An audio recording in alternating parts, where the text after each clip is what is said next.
Well, ladies and gentlemen, Drake, fortunately, we have to talk about some not so fun subjects today because it seems to be a real recent trend that keeps coming up.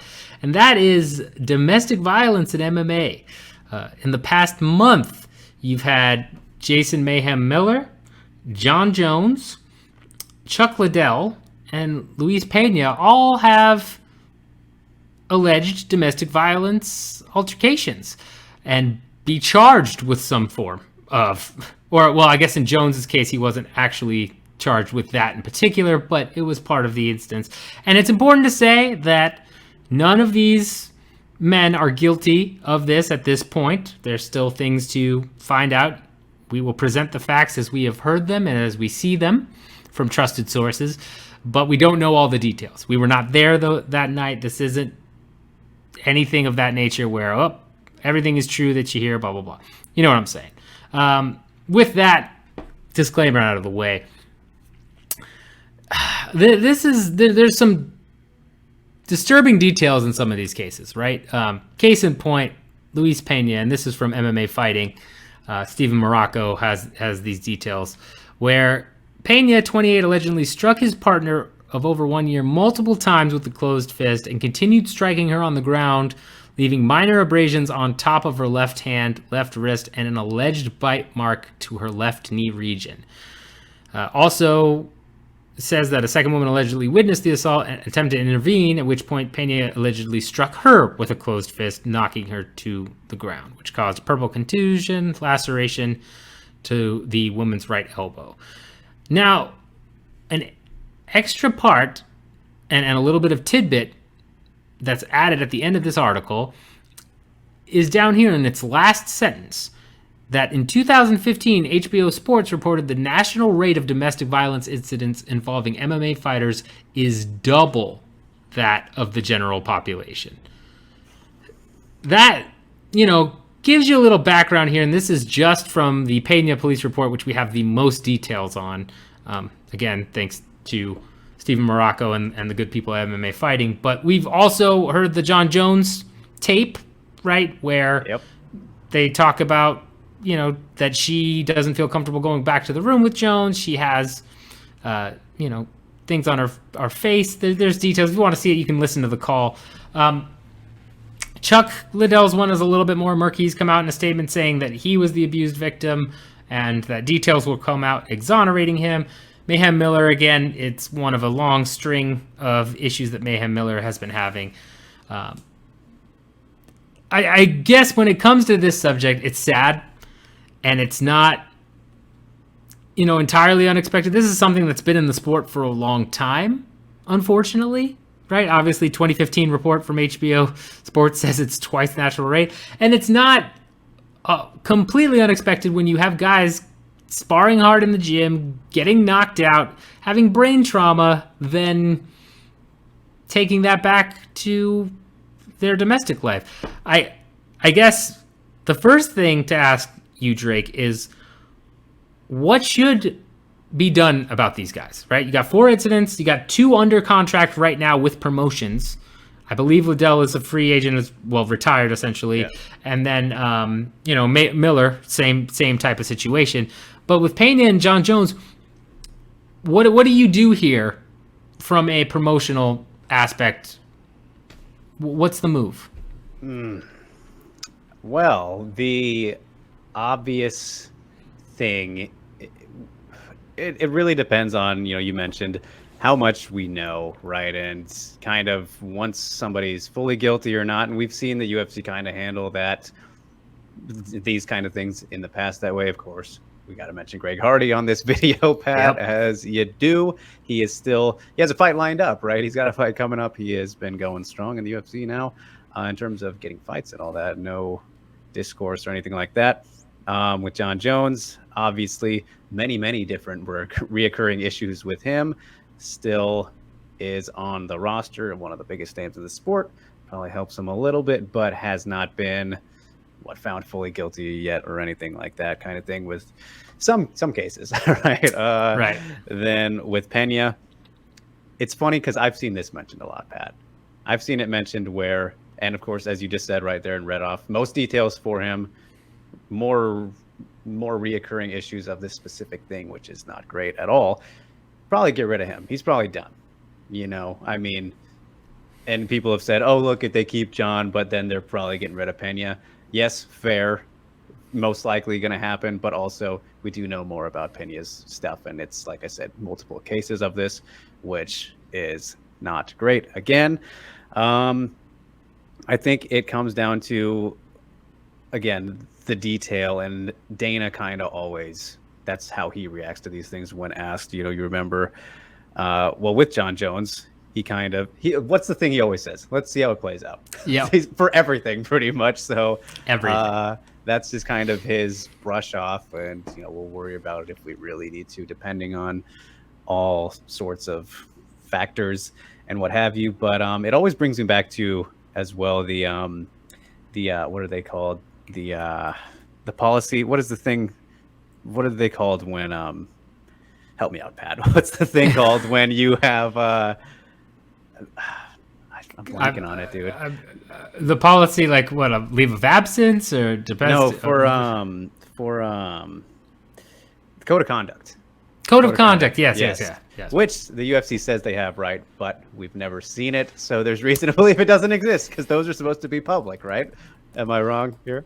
Well, so I'm glad you mentioned the code of conduct. Because also we should mention Mike Perry issues, who is also still on the roster.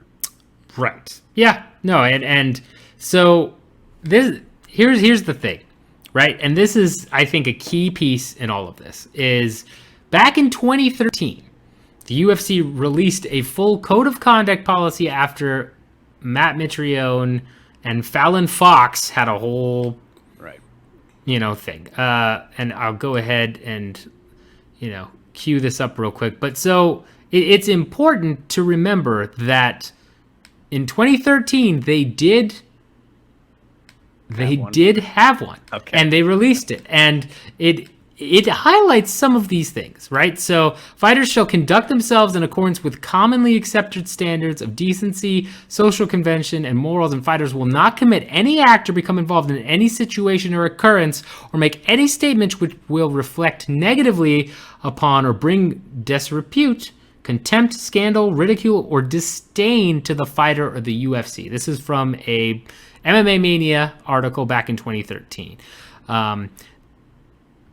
Apparently, Matt Mitrione failed to adhere to this part of the code of conduct back in 2013, which is derogatory or offensive conduct, including without limitation insulting language, symbols, or actions about a person's ethnic background, heritage, color, race, national origin, age, religion, disability, gender, or sexual orientation. There is a whole copy of the UFC fighter conduct policy out there, still on MMA Mania, that you can read right now. Inappropriate physical, verbal, and online behavior. Violent, threatening, or harassing behavior. Unlawful possession of a gun or other weapon. Criminal offenses not included those involving the use or threat of violence, domestic violence. Interesting. Right there. And other forms of partner abuse. Yes, this is or was the official athlete code of conduct. And I'm glad you mentioned it, Drake, because I was going to bring it up as well. People have forgotten about this. This exists. It's out there. It is out there for everyone to see. This is what the UFC released in 2013. And we have seen multiple times, again and again, that as time has gone on, right, new owners now, all this other stuff, that code of conduct has been pushed to the wayside depending on the fight, right? That's pretty much how it goes. But it's clearly laid out as a breach of the athlete conduct policy that domestic violence is not allowed. And you're right. I would not be shocked for Luis Pena to be released while Jon Jones gets to say. And the reason being, from a business standpoint, the UFC has no incentive to release Jones, right? You talk about something that has gone the wayside, in my opinion, and that's a long tangent conversation, but in the past decade or so especially, social contract between corporations and people and society, right? That has gone to the wayside. It's always kind of been murky with particular companies. You can look back at, tobacco companies and nicotine, killing the electric car way back in the day. There's lots of that stuff. But more so, it's been more brazen that they're just going to kind of do what they want, and that most unrest will blow over. And especially in the UFC's case, right? You've had 4 domestic violence incidents with people that are at least somewhat around involved in the UFC. 2 fighters under contract, or were, yes, exactly. And so you have that, and yet the stories came out. You have a certain subset of people shining a light on it, us being one of them, some other news outlets being, one of them as well. But then the fans themselves, you don't see a lot of pushback. You don't see a lot of necessarily like, this is terrible. You see it from some, but not in overwhelming droves where you've got boycotting shows or this is reprehensible. ESPN, right? Where's the exposés on this? Where's the, hey, well, not really talking about it too much. Yeah, right. They're partners, aren't they? Ugh. What about any major mainstream outlet, right? You had, when Conor McGregor had reported sexual assault claims, then you had the New York Times involved, then you had some bigger outlets involved. But this is still a problem. This is 4 fighters in a month that either are or were under contract with the UFC. And again, we need to let things play out to their due process. But you take that into account, as well as you have Greg Hardy, who was found guilty, right? Important to remember, he was found guilty by a jury of his peers, and then on an appeal, the witness did not show up. And that's why it got overturned and all of that. But, I mean, we're talking about you were convicted of domestic violence, and yet you are paid a lot of money from what we know from the last visible payouts, as well as not a headliner, but definitely put in a more rising star type spot. There needs to be some reform, and yet there's no outside incentive to do it. Right? The UFC is not going to cut Jon Jones for this. Are you kidding? Especially when you've got a potential Ngannou or Cyril Gane fight down the line. No, that's money to them. And there's no real, what are they going to do? Well, let me phrase it this way. What happens if they don't cut Jon Jones? Right? Let's play this scenario out, because that's what's happening right now. What happens? Are we talking about this in a month? Are we talking about this in 2 months? At this point, are we talking about this in a week or 2? I don't know that we are. Maybe some new details come out. We come back to it. Give it another 2-4 weeks. Then what? And then that's the problem. There's no incentive for the UFC based on where they're getting all their revenue, based on everything that's happening. If Disney's sports broadcasting network doesn't seem to care that a big star has some, what are they supposed to do? That's the question, right? It's you see all these cases kind of just in general, like being pressured. Let's take, for example, what's in the headlines right now, Pat. I know you follow the NFL a bit. Jon Gruden just, he's out. He's out as the Raiders head coach for some interesting comments, to say the least, that he made through email a couple of years ago when he wasn't coaching and all that. But the pressure, what I read, Pat, and correct me if I'm wrong if you've been following the story a bit closer, but I saw that, the idea was if he did not resign or the Raiders fire him, they would continue to let out as much as they possibly had to get him out of there. You don't see that in these cases here that we're talking about today. So why do it if it's not being, you're constantly reminded, right? And you know what I'm getting at. Were you going to say something?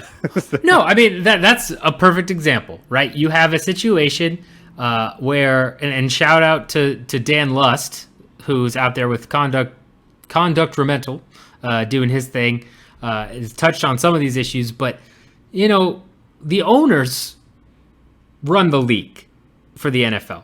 And it essentially was, yes, we're just going to keep leaking emails, and this is just going to look worse and worse and worse for you until you leave. And we're just going to make it a constant reminder. And keep in mind, the NFL has a much higher standard, right? Right. They have set rules. They have a players association, which helps negotiate those rules. It sets a higher standard of conduct. Whereas on the UFC, they have a code of conduct that they publicly released 8 years ago that they are just not following whatsoever at their own discretion, right? So it's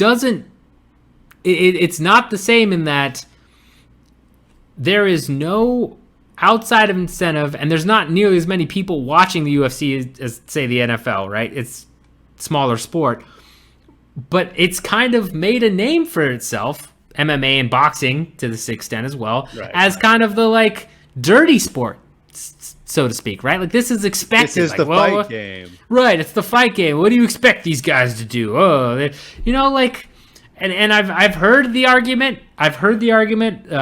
From several pundits saying like, well, Greg Hardy, if he's not allowed to cage fight, what is he allowed to do? Oh, he's allowed to cage fight, just not on the premier mixed martial arts promotion in the world that pays, a ridiculous amount of money.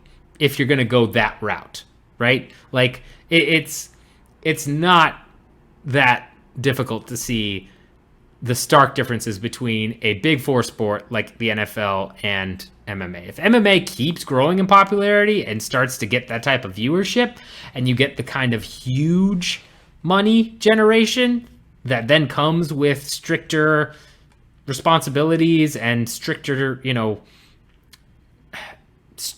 obligations to your partners, your vendors, your sponsors, all that, then you're going to see this change. But right now, the UFC,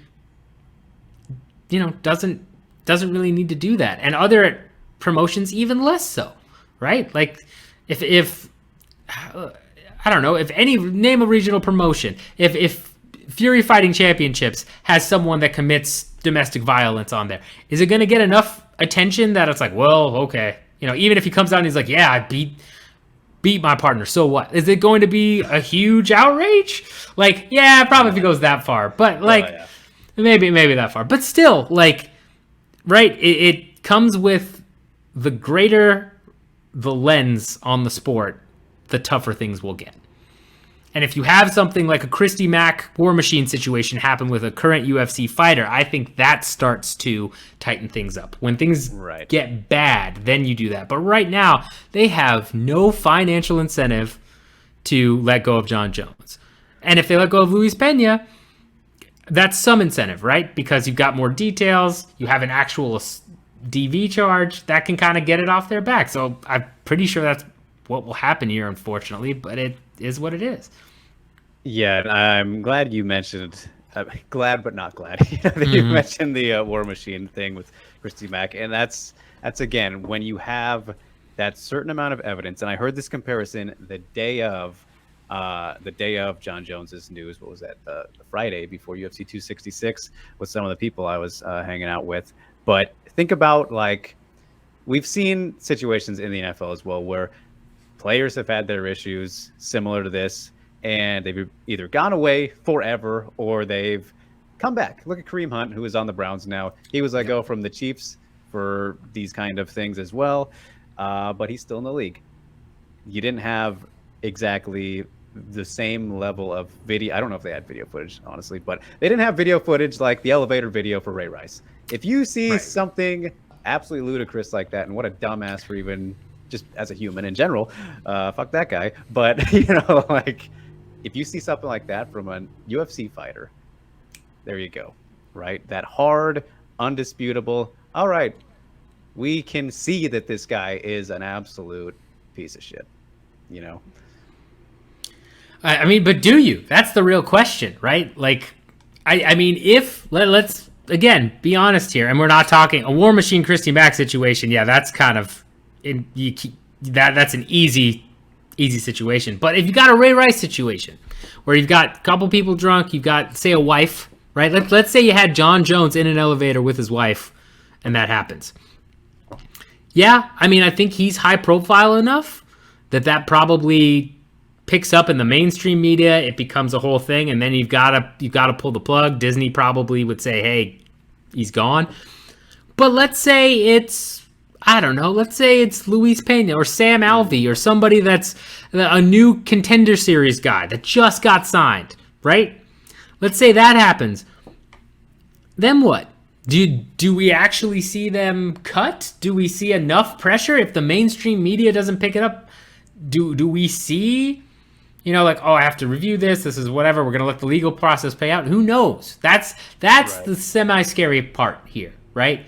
I think that with hard video evidence, that's probably true. It would be enough of a story. It would go viral enough. I imagine you're able to get somebody and have enough pressure on them that the UFC would cut them. But at the same time, it's who knows? That's really crazy to even think about, that we have to semi-question it just a little bit.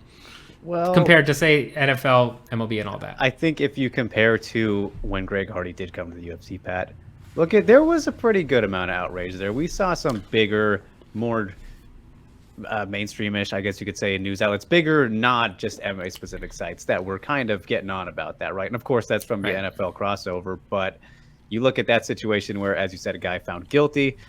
If there's video evidence of somebody, knocking out their partner, they're guilty, obviously. So right, but there is video evidence of Jon Jones driving into a pregnant woman's car and then running away. This is true. This is true.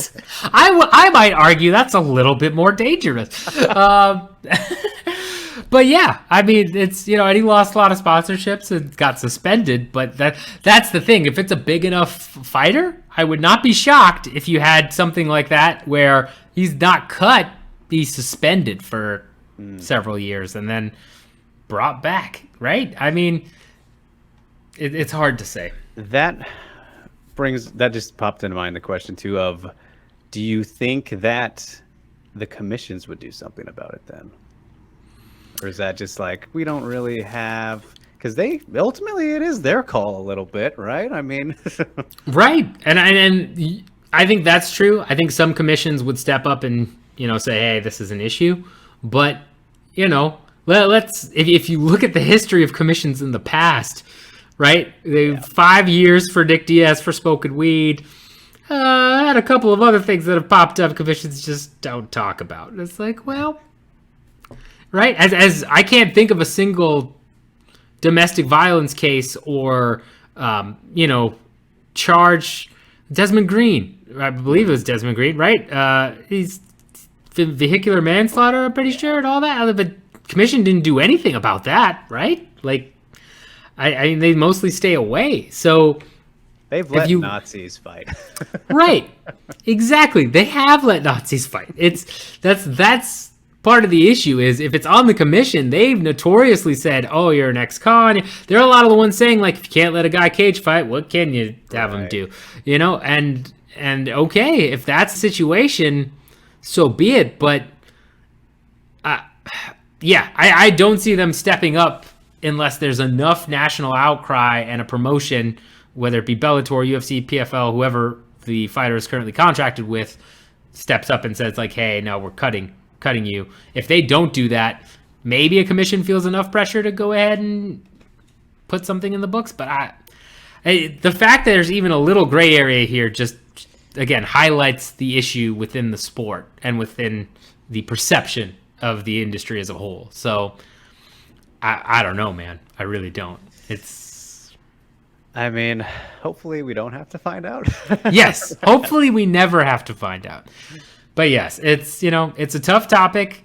And at this point, I think if you're the UFC, from a business perspective, you do exactly what they've been doing. You wait for it to blow over because it constantly does. If you are, a fan, can make more noise about it, but are you going to boycott them? Are you going? I mean, what do you do from that perspective? If you really want to hold your ground here and you believe that that's an issue, yeah, you kind of have to boycott them and really hurt them in their purse strings, even though it won't hurt them that much. But you've got avenues. You can write to people. You can call ESPN. You could do all these other things if you really believe in it that much. But it's a murky, strange situation that we find ourselves in combat sports, and it's. I think the UFC has to do something. They have to do something about a policy before it gets bad. I think if it goes over the line, right? If you have a War Machine incident, if you have, video like that come out of Jon Jones just beating the shit out of his partner or anybody else, it doesn't have to be Jones. Just if you have something like that happen, you need a policy in place that you actually enforce, maybe a little bit updated from 2013, that changes the game. But it's probably going to take something like that to happen, in my opinion, for them to change, because otherwise, why wouldn't they enforce the policy they have technically on the books right now? Yeah, it reminds me of kind of whenever we talk about fighter pay, Pat, you always mention, well, they don't need to pay them more. They don't need to. So, yeah, no, it's exactly it. And without some external reason, there's no reason. There's no incentive. They need an incentive. If you want to get them to make these changes, there has to be an incentive. And right now, UFC doesn't have that. So that's why you're left in this situation. I know that was a lot to digest. Not a fun topic, but it needed to be said, needed to be talked about. Let us know your thoughts and comments about all of this stuff. Do you believe that they need to start enforcing, the UFC and other promotions, a clear athlete conduct policy?